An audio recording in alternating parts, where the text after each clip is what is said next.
Bonsoir Raphaël Roucoul. Bonsoir. Dit El Rafi, c'est votre nom de torero. Vous êtes devenu en juin 2021 le 69e matador français. Hier, avec 12 autres toreros, vous avez fait le déplacement jusqu'à Paris pour défendre votre métier. Finalement, la proposition de loi n'a pas été débattue. Pour l'instant, la corrida n'est pas menacée. Vous êtes soulagé ? Oui, très soulagé et heureux que mes libertés, celles des aficionados de chez moi et tous ceux qui aiment la tauromachie soient respectées. Le torero, par définition, c'est celui qui met le taureau à mort. Ce qui est paradoxal, c'est que vous le dites vous-même, vous êtes un amoureux de cet animal, par-dessus tout, avant tout. Comment est-ce qu'on peut aimer, respecter un animal et le tuer ? Bien sûr, torero, pour moi, avant d'être celui qui tue le taureau, c'est celui qui le taurait. C'est celui qui fait essayer de faire passer une émotion et une expression à un public qui a une sensibilité et qui vient voir une corrida pour avoir certaines émotions. Après, oui, je comprends, moi, tout à fait, qu'aujourd'hui, on ait du mal à comprendre que la tauromachie, on puisse aimer un taureau et le tuer. Tout simplement parce que moi, je respecte pas le taureau et j'aime pas le taureau de la même manière que je respecterais des animaux de compagnie, mon chien chez moi, mon chat. Je le respecte parce que je sais que je mets ma vie en jeu et que lui peut me m'ôter la vie. Et c'est un respect tout à fait différent d'autres espèces d'animaux domestiques.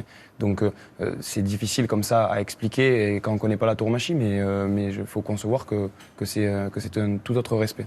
Au cours d'une corrida, vous utilisez des pics, des banderilles, une épée. Est-ce que vous comprenez qu'on puisse vous dire que c'est de la torture avant une mise à mort ?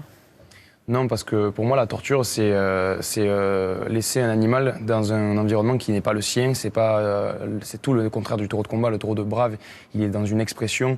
Il s'exprime jusqu'à la fin de sa vie, puisque c'est dans sa génétique de s'exprimer et de combattre jusqu'à la mort, chose qui n'est pas le cas d'une autre espèce domestiquée. Pour moi, la torture, c'est ça, c'est d'enlever un animal de son état naturel, son milieu naturel, et de le forcer à faire quelque chose. Le taureau, lui, il combat et on ne le force pas à combattre, c'est dans ses gènes. C'est ça la différence pour moi. Est-ce qu'une corrida sans mise à mort, ce serait possible, envisageable ? Non, parce que la tauromachie, les gens ne viennent pas chercher la mort dans la tauromachie, c'est quelque chose de plus profond que ça.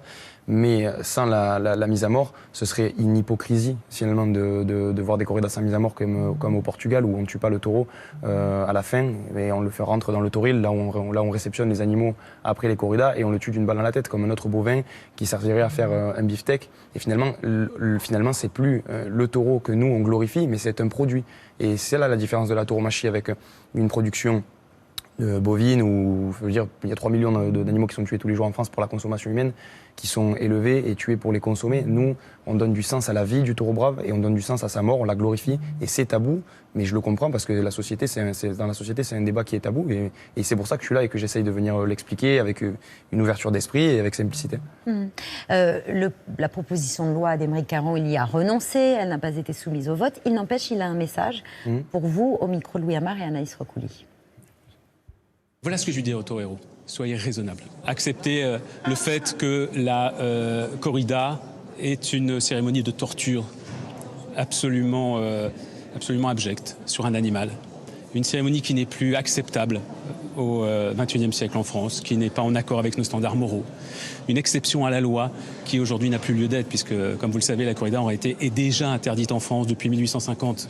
Depuis 1850. Et nous sommes en 2022 et ça se déroule encore dans quelques villes. Est-ce que ça vous paraît normal ? Qu'est-ce que vous répondez à Aymeric Caron ? Mais c'est vrai que c'est une dérogation à la loi. C'est une dérogation à la loi dans les régions où il y a eu une tradition taurine, des racines taurines depuis plusieurs centaines d'années. C'est-à-dire que oui, c'est une tradition qui est espagnole et qui déroge à la loi en France. Mais elle s'est implantée dans des régions taurines, avec une tradition taurine. Elle ne s'est pas implantée dans d'autres régions. Donc nous ne sommes pas les imposteurs de la culture taurine espagnole. La mort d'un animal pour le plaisir des spectateurs choque les Français. 74% sont favorables à l'interdiction de la corrida. C'est un sondage qui a été publié le week-end dernier dans le journal du dimanche.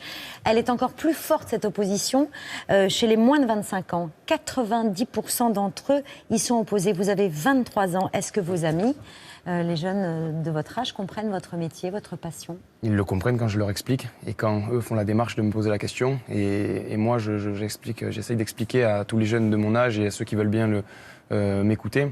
Ma sœur vit à Paris, je ne parle pas qu'avec des gens de chez moi, je parle avec des gens d'autres régions. Et quand j'essaye de leur expliquer les choses et de leur expliquer quel est mon métier, en quoi il consiste, quels sont les tenants, les aboutissants de la tauromachie, pourquoi on taurait, pourquoi on se met devant un taureau aujourd'hui, je prétends pas les convaincre en disant ça, je prétendrai jamais, j'aurai jamais la prétention de dire je veux que tu sois aficionado. Moi, ce que je veux juste te dire, c'est comprends-moi, comprends ma passion, mon métier, et après, libre à chacun d'avoir la sensibilité qu'il a et de dire j'aime ou non la tauromachie, c'est là la différence. Mais au moins, tu fais la démarche et un pas en avant en disant je vais essayer de comprendre et après je me forgerai ma propre opinion. Moi, c'est tout ce que je demande. Et les gens qui font ça et qui ont cette démarche envers moi, je leur tire mon chapeau et je leur dis félicitations. Patrick ? Aymeric Caron se présente comme un défenseur des animaux. Est-il exact, comme on l'entend souvent dans la bouche des défenseurs de la tauromachie, que ces races-là de taureaux de combat n'existeraient pas s'il n'y avait pas de corrida ? Tout à fait. Et c'est d'ailleurs les premiers défenseurs de la cause animale. Et moi, je me considère comme un défenseur de la cause animale. Et pourtant, je suis matador de taureau. Je conçois que ça puisse choquer aujourd'hui que je dise ça sur un plateau de télévision. C'est paradoxal. Et la race, les miura, tout ça, ça s'éteindrait s'il n'y avait plus de corrida ? Complètement, parce que qu'est-ce qu'on en ferait des taureaux de combat demain s'il n'y avait plus de corrida ? Qu'est-ce qu'on en ferait ? On en ferait de la viande ? Non, c'est pas productif. Ça ne fait pas assez de viande pour le temps qu'on y implique et l'argent qu'on y implique. Qu'est-ce qu'on en ferait ? On ferait des os ? Non, on ne ferait pas de zoos parce que c'est des animaux qui sont presque à l'état sauvage. Donc ça n'a pas d'avenir. Et ces éleveurs qui se lèvent le matin, qui donnent à manger à leurs taureaux et qui continuent à les faire manger lors des pandémies et lorsque c'est encore difficile, pour moi, c'est eux les premiers animalistes. Et c'est la race des taureaux et toute une biodiversité autour. Bien sûr qu'ils protègent. Ouais. Chez nous, la Camargue, les Bouches de l'Aude, les garrigues languedociennes, là où il y a le taureau de combat et le taureau Camargue, mais le taureau de combat aussi, il protège toute cette biodiversité-là. Pourquoi ? Parce qu'il empêche que l'homme vienne s'introduire, vienne s'introduire dans son milieu naturel. Le taureau de combat, c'est 1 hectare par animal. C'est unique dans une production bovine. Ça n'existe pas, je ne pense pas que ça existe, ou alors très peu, dans la production animale. Et à travers ça, il y a tout un parc ornithologique en Camargue qui est préservé. Il y a des espèces, une faune, une flore. Donc quand on défend la tauromachie, on défend non seulement la corrida, mais pas que ça. On défend aussi une biodiversité, un biotope, une écologie et une économie et une race qui est le taureau de combat. La corrida vient d'Espagne, vous l'avez dit tout à l'heure, et pourtant elle y a été interdite par le Parlement régional de Catalogne en 2010. Ce soir, la tauromachie a tiré sa révérence en Catalogne. Elle sera interdite dans la région à partir du 1er janvier 2012, après le vote d'une loi d'initiative populaire, signée par près de 200 000 personnes en 2009. Au même moment, les militants anti-corrida, eux, savouraient leur victoire. La corrida a ensuite été réautorisée en 2016 et malgré cela, aucune corrida n'a été organisée depuis car c'est trop polémique, pas assez rentable. Alors si même dans le pays de la corrida, personne ne veut y assister, est-ce qu'il faut pas penser à arrêter? Est-ce que ce n'est pas d'un autre temps? Non, parce que je vous assure qu'en Espagne, le pays de la corrida, il y a beaucoup de personnes qui assistent aux corridas. La Catalogne, c'est quelque chose de particulier. C'est une région qui veut son indépendance, qui se détache de toutes les cultures taurines, de toutes les cultures espagnoles. Et lorsqu'on a arrêté la corrida en Catalogne, un des agents et un des impresarios des arènes de Barcelone n'a pas voulu continuer à faire des spectacles parce que la rentabilité d'autres spectacles était plus importante, tout simplement. Aujourd'hui, on a parlé des dérogations. En France, les corridas sont organisées dans une 50aine de villes, mais le chiffre baisse, vous le savez, d'année en année. Depuis 2005, 28 villes taurines ont décidé d'arrêter ces spectacles sans qu'il y ait eu vraiment de bronca dans ces villes. Et même à Nîmes et Arles, vous allez entendre, la corrida, mais vous devez le savoir, fait de plus en plus débat. Moi, je trouve que c'est quelque chose qui existe depuis des années, donc non, pour moi, c'est très bien. Non, moi, je suis contre. Mettre un animal pour le tuer, juste pour le spectacle, je trouve ça horrible. C'est ancestral et que ça existe depuis des années. Mais bon, c'est pareil, tuer un animal, moi, ça me perturbe. Ça ne me choque pas. Ça ne me choque pas que pour le plaisir, on torture et on tue des animaux. Tout me dérange, tout. Les banderilles, les picadors, les chevaux qu'on abîme. C'est tout l'ensemble qui est horrible.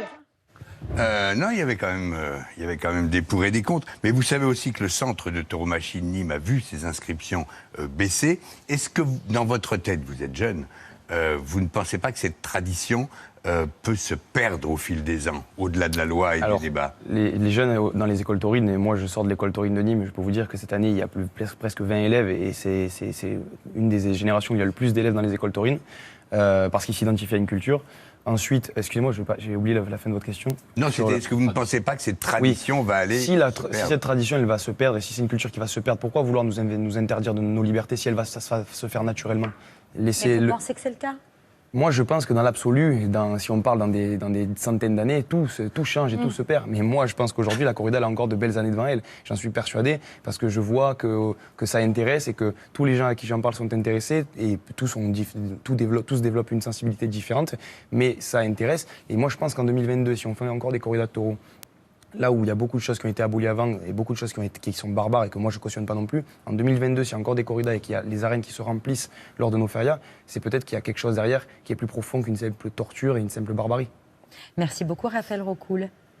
Rafi, 69e matador de taureau français. Vous restez avec nous pour commenter le reste de l'actualité. C'est l'heure.